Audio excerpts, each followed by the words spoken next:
Hi friends, कैसे हैं आप लोग। SM2 लोकगीत वीडियो चैनल पे आप सबके बहुत बहुत स्वागत है। जी हाँ दोस्तों, अगर चैनल पे नए हैं तो प्लीज़ चैनल को सब्सक्राइब कर लीजिएगा और बगल में बेल आइकन है तो उसको प्रेस कर लीजिएगा कि जब भी हम वीडियो अपलोड करें तो सबसे पहले नोटिफिकेशन आप सबके मिले।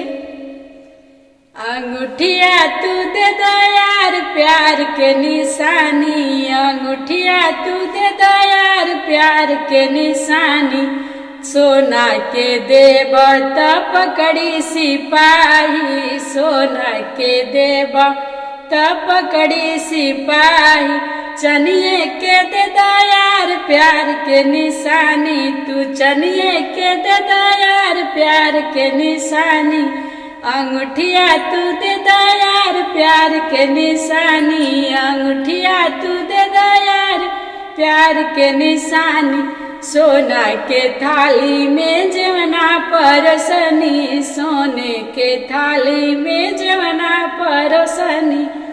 जेवनवा तुझे ला यार छोड़ा बदनामी, जेवनवा तुझे ला यार छोड़ा बदनामी, अंगूठिया तू दे दो यार प्यार के निशानी,